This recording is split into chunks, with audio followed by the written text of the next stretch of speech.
Okay. Hi. Yeah, it was a big dream of us to have an interview with such a big rock band like Nazareth. Cheers, thank you very much. We have a few questions. Absolutely. Not long, don't worry. The first question is, you've been playing for 40 years. Yeah. How long are you going to continue? Well, that's not easy to answer because as long as you're feeling good about it and you're enjoying it, you'll do it, you know.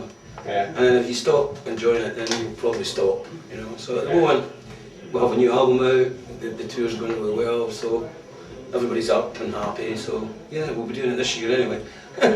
So you never know, you know. You always take it a day at a time in this business, you know. Yeah.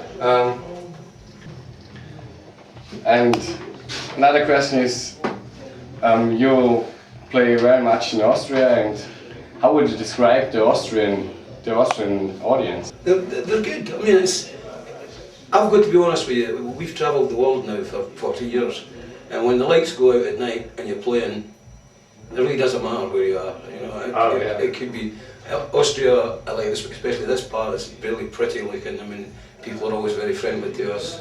Same in Germany, same in Switzerland. But it could be anywhere. It could be Rankweil or it could be Glasgow. You know, it's just the language is different, but the people are pretty much the same. Because, I mean, if you're coming to see Nazareth, you kind of know what you're going to see. You know what I mean? So it's usually people that come along to enjoy themselves. And so it could be anywhere. But we do like Austria quite a lot. That's good. That's good. Actually, it's my favourite country. Yeah. And it's only for the camera. I don't smoke, I don't drink, and I don't tell lies. It's only for the camera. Yeah, and do people recognize you when you walk through the streets in Austria? Yeah, sometimes. Do they know you? Sometimes they do. It depends where you are. We were out yesterday in Vienna and there was a couple of people who went, "That's him, isn't it? Isn't he getting old?" Yeah. But we don't really get hassled that way much because we've never been a, you know, glamour sort of band, you know what I mean? So we tend not to get any hassle that way, which is cool. Since Wolf, you tell us that we have an interview with you, we know nothing. I'm sure, yeah. Yeah, Wolfie's a good friend of ours, we've known him for years, he's a big fan, and he helps us out a lot, you know, so he's a good guy. You still need to come in. No. Hey Dan, you're looking good. See, he lies as well, you see. Yeah. So you answer the next couple of questions then. Okay. Okay. Yeah, you put on it, you see. This is for me.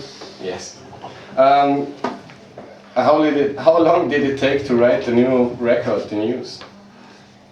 Well, it's been going on for a while because we've been doing. I mean, it's 10 years since we did Boogaloo, but when we started to write songs for this thing. It's not that long ago, really. When we started to take it seriously that we were going to be doing an album, it was probably over the last year, maybe, you know, over the last year. Year and 9 months, yeah. We started looking at, guys started coming in with different ideas and things, yeah. So, and then it got really, really crucial when we got to 1 month before we did it. Then we really started writing. Yeah. But you have to, because rock and roll's kind of instant anyway. It's got to have excitement about it. You've got to be up for it, you know. So if you've had a thing for 10 years, you tend not to be. You know, you want something new and interesting, and it gives everybody an edge. You know what I mean? And that's what happened with this record. And what was really quite funny about it was when we got to the studio. I mean, the week we were there for 6-7 weeks. The first week, we were actually writing the record. We were writing the bits and pieces and saying, I've got a bit for here, I've got words for here, I've got a tune for that. So we were still doing it when we got to the studio. Very professional. do you first write the songs, or do you first have to... There's not a method. Sometimes somebody will come in with a poem, basically, and somebody will write music for it. But most of the time it's people come in with music, and then we try and find something to sing on it, and different, you know, a chorus and a verse and a middle eight and stuff like that. But a lot of the time, and sometimes it's just written, right, I've got this idea, you know, And somebody Did you just need me to come in here to hold this mic for you? I'm old. Your lordship. I like to see a bit of respect, you know what I mean? No, so it's there's not one method to do it. There's a million different ways of doing it. Yeah. And one question. You know the hidden track of the news, the Goblin King. Yes. That was the two younger guys. Yeah, it's just, What do you think about it? I think it's hilariously funny. It was funny. Dan and me were in the hotel in Switzerland, and We were actually working on CD or something. we were working on something else, and then we came to the studio, and they said like, "Hey man, we've got this great," and they've always been Threatening to do it. kidding on about this Goblin King.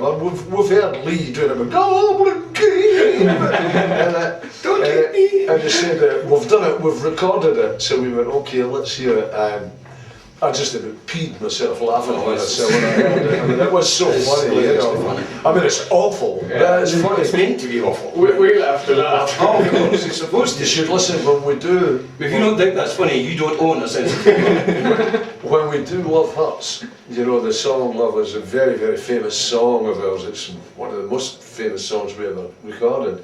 And it's got the guitar introduction. Well, when Jimmy plays it now, he actually plays the beginning of the Goblin King. You know, and we're going, ding, ding, yeah. And then he goes into the proper chorus. But he does the Goblin King.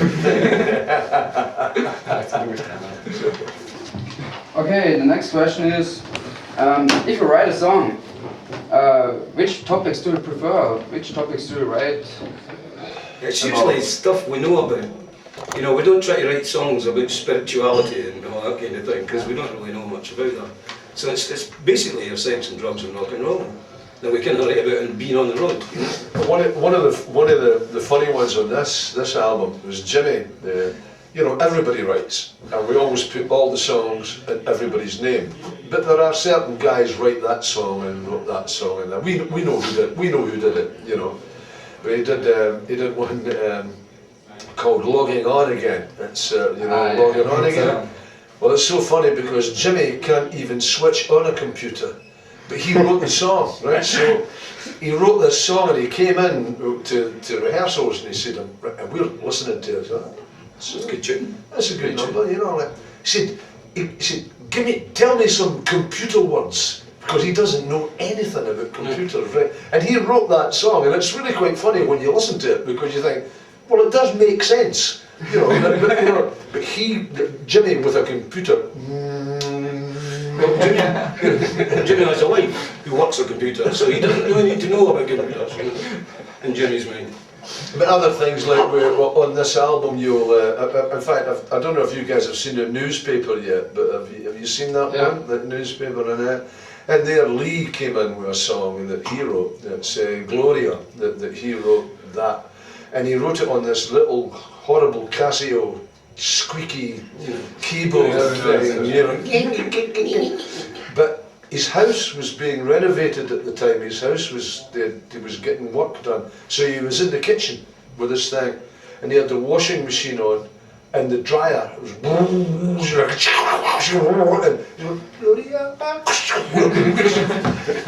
We couldn't hear the song. You know, we were like, this could be a good song. You should sing it. You know, We think it's a good tune, but I'm not sure about the backing track. so what you could hear was like washing machines and dryers, and you know. And this horrible little Casio. So writing songs can be fun. And what is Simi about?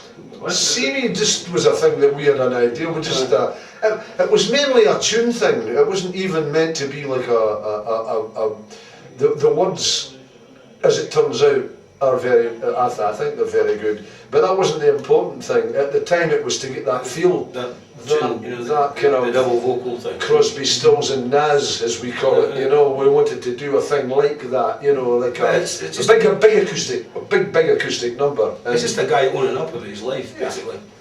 You know, he's going, see me, you know, don't believe everything you read about me, and, you know, sometimes I'm dishonest and sometimes I'm not, and, you know, just be an ordinary guy owning up. Okay. Can you read notes? Yeah.